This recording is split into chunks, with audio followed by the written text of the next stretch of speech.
Hey friends, welcome back to the final episode of Crocktober. Today's video is 3 brand new recipes to us. These were so easy to put together and super delicious. So come along with me and let's get cooking. Into a warm skillet, add in some olive oil followed by a half cup of onions.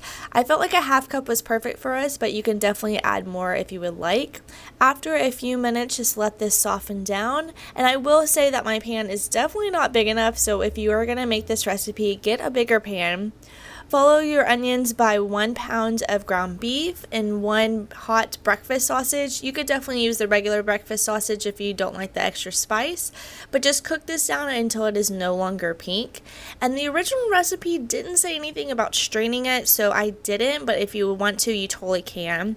To the bottom layer of our crock pot, I am going to add in a layer of tater tots, and these are the regular sized tater tots and not the mini tater tots, followed by a layer of the meat mixture. Again, I'm going to use that slotted spoon so I don't get as much juice.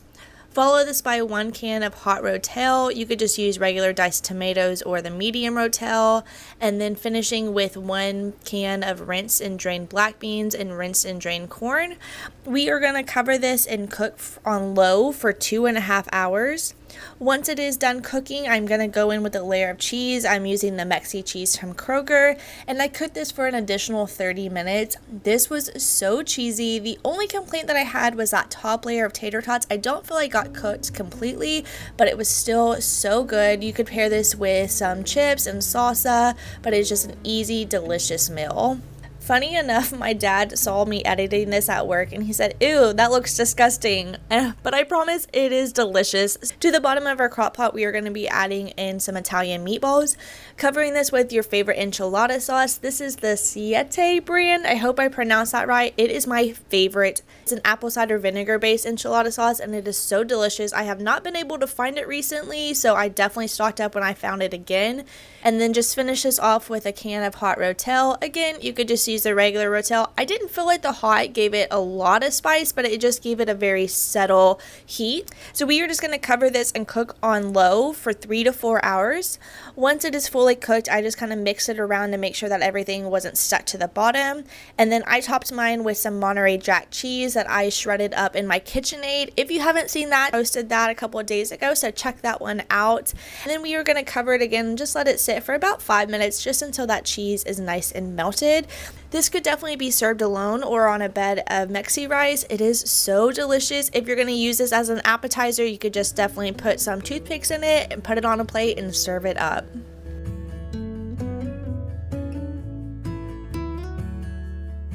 Actually not a huge chili pie fan, but this recipe is so good. I'm going to be using 2 of these Bush's Best Chili Magic. One is the Louisiana hot sauce and one is the medium.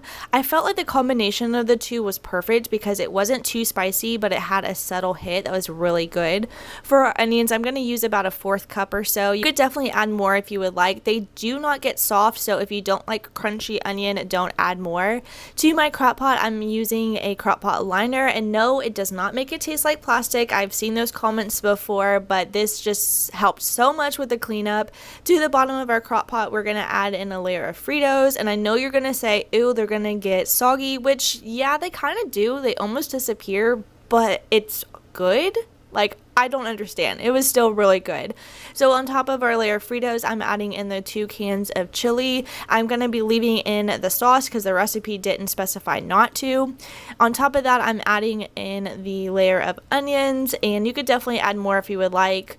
And then a layer of cheese. I'm going to be using the Mexi cheese. I was going to use a block cheddar cheese, but I figured the Mexi cheese would just give it a little bit more of a flavor. I'm going to add in the little bit of onions I have left over. All my sour cream haters, I am one too, but this recipe with the sour cream was not bad at all. It just gives it a little subtle hit of the sour cream, and I actually really enjoyed it, surprisingly. So just try as best as you can to kind of smooth this down. I know it's going to be hard with the cheese. I probably should have done the sour cream and then the cheese layer, but it is fine. I'm adding a little bit more cheese on top of this, and then we are going to cook this on high for 2.5 hours. You could definitely cook it longer if you would like to, but I felt 2.5 hours for us was perfectly fine. This is so cheesy and really, really delicious. It made enough for Sheldon and I to have one serving, and then I had that other right-hand side for leftovers for the next day. So I would say probably 4 servings or so with this. Let's finish ours off with a little bit more Fritos, and this is so delicious. Let me know if you try this one out.